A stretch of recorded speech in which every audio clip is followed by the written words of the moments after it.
Hello tutors, welcome to tuition. मेरा नाम अमन है और आज की इस वीडियो में मैं आपको एक ऐसे साइंटिफिक ज्ञान को बताने जा रहा हूँ जहाँ आपको पता चलेगा कि क्या हल्क को रियल लाइफ में बनाना पॉसिबल भी है, कि क्या हम रियल लाइफ में गामा रेडिएशन से बच पाएंगे या फिर खुद को झुलसा लेंगे उसमें, या फिर कुछ ऐसा हो सकता है कि हम खुद को हल्क में ट्रांसफॉर्म होते हुए देख सकें। तो इसी बात पे चलिए वीडियो को स्टार्ट करते हैं। तो सबसे पहले हम ये बात जान लेते हैं कि ब्रूस बैनर जो है वो हल्क में कैसे ट्रांसफॉर्म हुआ। As we all know that Bruce Banner एक बहुत ही खतरनाक और जीनियस लेवल का साइंटिस्ट है और उसकी इसी काबिलियत की वजह से उसको एक ऐसा प्रोजेक्ट दिया गया जो कि किसी और साइंटिस्ट को नहीं दिया गया। मैं बात कर रहा हूँ सुपर सोल्जर सीरम की। जब कैप्टन अमेरिका को सुपर सोल्जर सीरम इंजेक्ट किया गया था, उसके पहले या बाद में कुछ जो उसके सैंपल थे वो अलग अलग साइंटिस्ट को डिस्ट्रीब्यूट किए गए थे, जहाँ उनका काम था ये पता लगाना कि ये सीरियसली काम करता है कि बस ऐसा ही बना हुआ है। तो उन्हीं में से एक जो था वो ब्रूस बैनर के पास आया और जब वो उस पर एक्सपेरिमेंट कर रहा था तो उसी टाइम गामा रेडिएशन का बहुत ही बड़ा एक्सप्लोजन हुआ, जिसके कारण से उसकी बॉडी के जो भी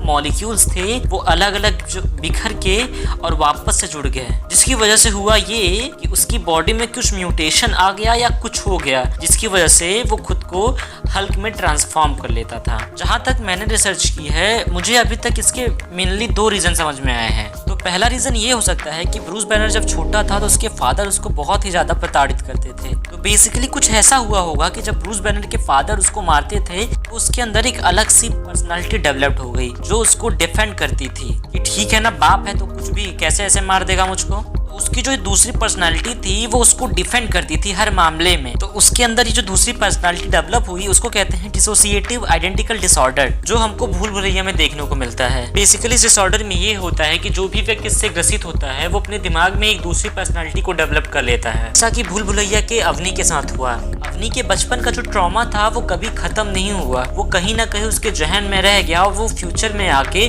मंजूलिका का रूप ले लेता है। बेसिकली ले नहीं लेता है, उसको एक कारण मिल जाता है जिसकी वजह से वो मंजूलिका में ट्रांसफॉर्म हो जाती है। तो कुछ ऐसा ही ब्रूस बैनर के साथ हुआ। उसके बचपन का जो ट्रॉमा था वो धीरे धीरे बड़ा होने लगा, लेकिन समय के साथ ब्रूस बैनर को पता चल गया कि ये एक डिसऑर्डर है, जिसकी वजह से वो ब्रूस बैनर के दिमाग में जाके बैठ गया। लेकिन जब वो गामा रेडिएशन के कांटेक्ट में आया तो उसका जो पुराना ट्रॉमा था वो हल्क के रूप में निखर के चला आया। और ये जो ट्रांसफॉर्मेशन हुआ है ब्रूस का हल्क में, वो बेसिकली इसी कारण से हुआ है क्योंकि जो गामा रेडिएशन होती है वो बहुत ही ज्यादा पावरफुल होती है, वो एक नॉर्मल इंसान को एकदम मार सकती हैं।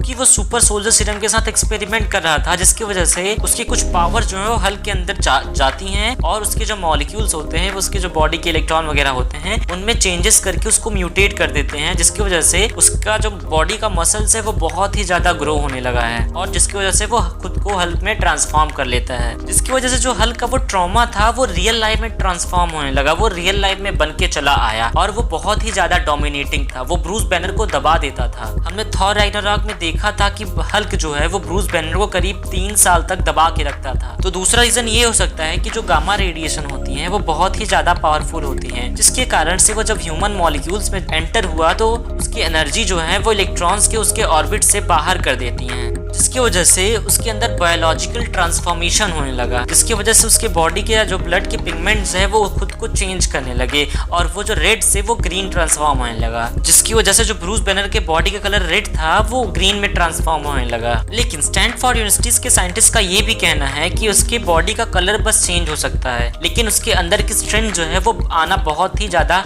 मुश्किल है। अभी तक हमें किसी ने ये नहीं बताया कि ब्रूस बैनर के गुस्सा होने से वो हल्क में कैसे ट्रांसफॉर्म हो जाता है। देखो, गुस्सा जो है वो हमारी बॉडी के स्ट्रेंथ को ट्रिगर करने में तो काम आता है, लेकिन इतना ज्यादा ट्रिगर नहीं कर सकता है हमारा गुस्सा। तो कुछ साइंटिस्टों का कहना है कि आपका कलर ग्रीन हो सकता है, लेकिन आप इतने ज्यादा भयानक या इनक्रेडिबल हल्क जैसे नहीं बन पाओगे। So that's the wrap on the video. If you enjoy my video, do like, subscribe and share with your family. और हाँ, ये इन्फॉर्मेशन कहीं भी थोड़ी बहुत गड़बड़ लगी तो मुझे कमेंट में जरूर बता दें, जिससे आगे मैं इसको सुधार सकूं।